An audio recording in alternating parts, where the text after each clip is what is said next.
merajalelanya oligarki busuk. Semua itu saudara menjadi bukti betapa sedang terjadi darurat akhlak di negara kita. Kenapa orang tidak punya malu melakukan korupsi, saudara? Karena nggak punya akhlak. Kenapa mereka tidak punya malu merampas tanah rakyat? Karena nggak punya akhlak. Kenapa para mafia mengganggu saudara kita punya negeri? Karena tidak punya akhlak. Kenapa oligarki busuk terus merongrong kita semua? Karena tidak punya akhlak. Jangankan kita rakyat biasa, saudara, para koruptor, para mafia, para oligarki di kita punya negeri, presiden dia berani ancam kok. Presiden dia berani ancam. Presiden dia mau lawan, saudara. Kalau presiden aja diancam, apalagi kita semua, saudara. Maka itu sudah berulang kali saya ingatkan, saudara, yang kita lawan ini bukan sembarang kelompok. Yang kita lawan ini bukan tembok yang tidak bergerak. Yang kita lawan ini bukan tiang yang tidak bisa bicara. Yang kita lawan ini ada kelompok mafia, kelompok oligarki busuk, kelompok koruptor, kelompok penjahat yang punya kekuatan politik, kekuatan ekonomi, bahkan berapa banyak kekuatan militer dan polisi yang mereka sogok, sudah. Begitu saya mau tanya, lawan kita berat tidak? Berat tidak? Apa boleh kita hadapi sendiri-sendiri? Apa boleh ormas berjuang sendiri-sendiri? Apa boleh Habib berjuang sendiri-sendiri? Apa boleh kiai berjuang sendiri-sendiri? Apa boleh umat Islam berjuang sendiri? Begitu saya tanya semuanya, siap bersatu, siap bersaudara, siap lawan mafia, siap lawan koruptor, siap lawan oligarki busuk. Takbir, sallu ala nabi. Saudara, sudah lama di kita punya negeri, dari semenjak saya kecil ada pantun tentang budi, saudara. Tegaknya rumah karena sendi, hilangnya sendi rumah binasa. Tegaknya negara karena budi, hilangnya budi negara binasa, saudara. Budi pekerti moral yang kalau dalam bahasa syariatnya adalah akhlak. Jadi saudara, bagaimana negeri kita mau maju? Di mana-mana para pejabat saudara teriak, ayo kita menuju badah thayyibah. Di mana-mana kalau sambutan teriak badah thayyibah. Dari mana datang badah thayyibah kalau akhlak tidak ditegakkan? Bagaimana mau jadi badah thayyibah kalau syariat tidak dijalankan? Bagaimana mau jadi badah thayyibah kalau kita tidak tunduk kepada hukum Allah dan Rasulnya? Betul? Begitu saya mau tanya semua, siap revolusi akhlak? Siap revolusi akhlak? Siap tegakkan hukum Allah? Siap tingkatkan iman dan takwa? Takbir, sallu ala nabi. Dalam kesempatan ini satu ayat saja saya ingin sampaikan, saudara, untuk mengingatkan diri saya juga semua yang ada di sini sebelum kita akhiri. Firman Allah dalam surat Al-A'raf, ya ikhwan. Wallahu subhanahu wa ta'ala qala, walau anna ahlal qura amanu wattaqau lafatahna 'alaihim barakatin minas sama'i wal ard walakin kadzabu fa'akhadnahum bima kanu yaksibun. Shadaqallahul azim. Wa balagha an-nabi sallallahu alaihi wasallam. Ibadallah, dalam ayat ini sudah dengan tegas dan jelas Allah menyampaikan janjinya, ancamannya untuk kita semua, saudara. Di mana Allah menyatakan walau anna ahlal qura, andai kata penduduk negeri-negeri, saudara, dimanapun itu negeri, amanu, mereka beriman kepada Allah, wattaqau, dan mereka bertakwa kepada Allah. Apa Allah punya janji, saudara? Fatahna 'alaihim barakat, niscaya pasti akan kami buka untuk penduduk negeri tersebut barakat, aneka ragam keberkahan. Bukan satu dua keberkahan, aneka ragam keberkahan. Minas sama'i wal ard, baik keberkahan yang Allah turunkan dari langit maupun keberkahan yang Allah keluarkan dari bumi, saudara. Keberkahan yang Allah turunkan dari langit bukan hujan saja, saudara.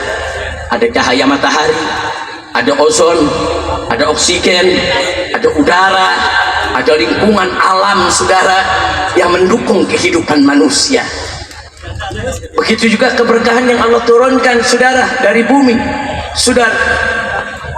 Ada hasil pertanian, hasil perkebunan, pertambangan, perminyakan, saudara. Subhanallah, ini Allah punya janji.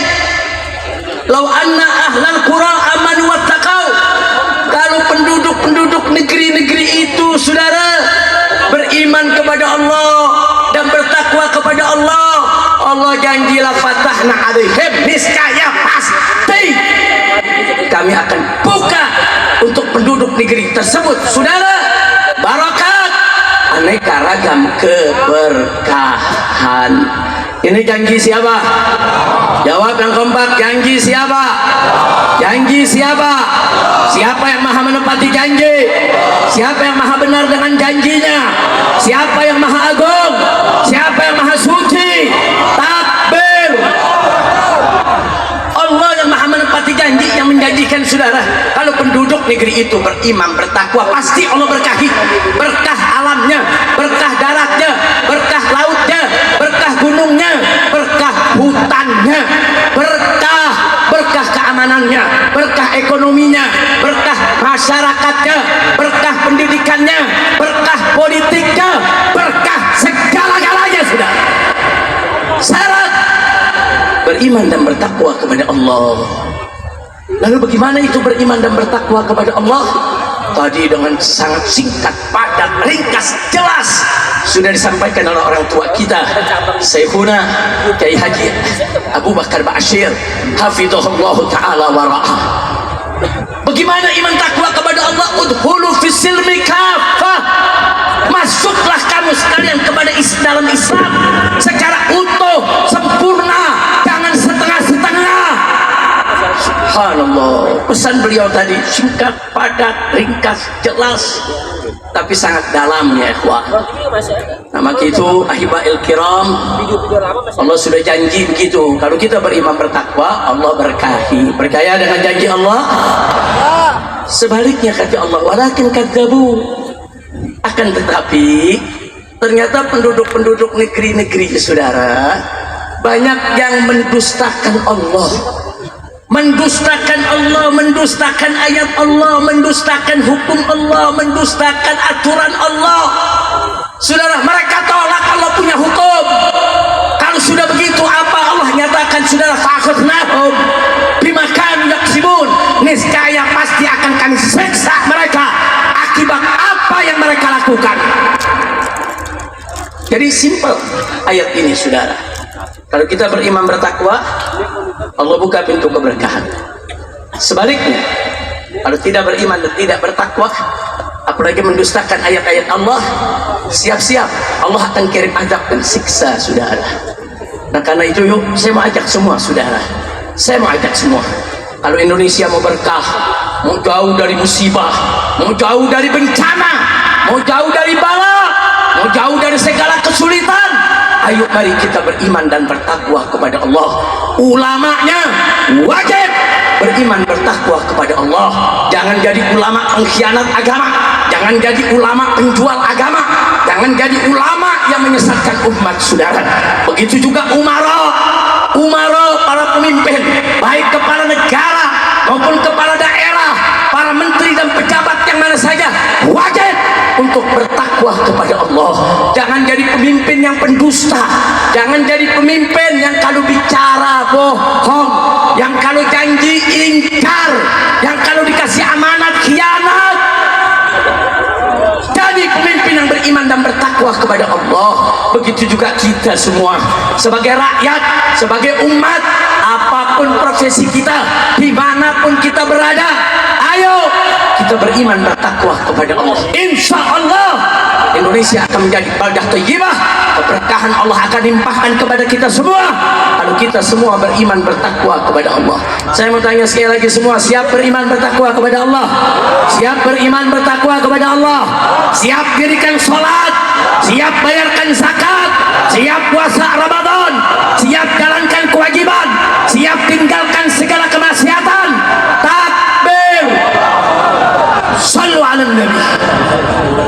Nah, begitu para ulama yang menjadi pemimpin umat, yuk kita berikan contoh di tengah-tengah umat.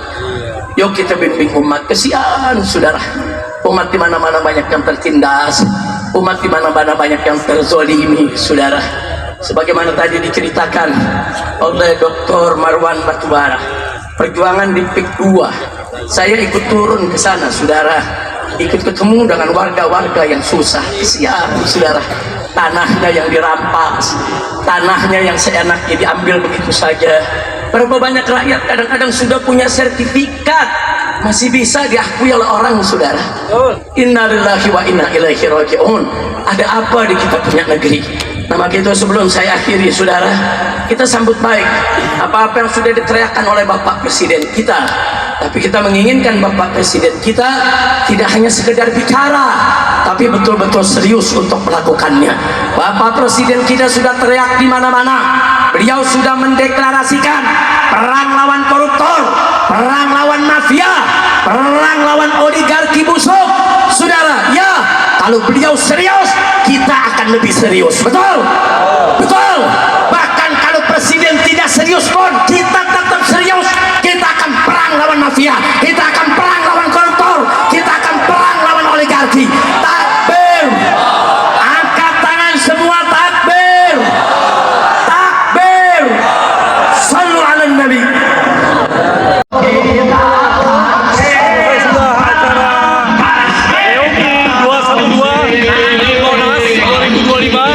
Yang baru saja diakhiri oleh tausiahnya Imam Besar Habib Rizik Syihab, dan tepat pukul 00 acara 212 selesai. Insya Allah marhaban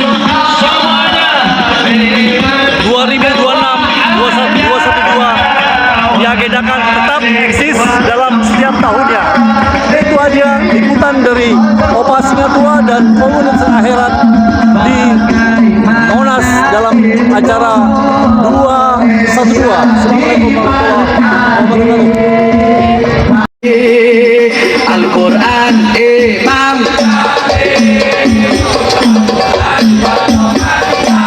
kurang kompak. Al-Quran petunjuk, Al-Quran satukan kami. Aksi bela Islam, aksi bela Islam, Allah Allahu Akbar. Aksi bela Islam, aksi bela Islam, aksi bela Islam.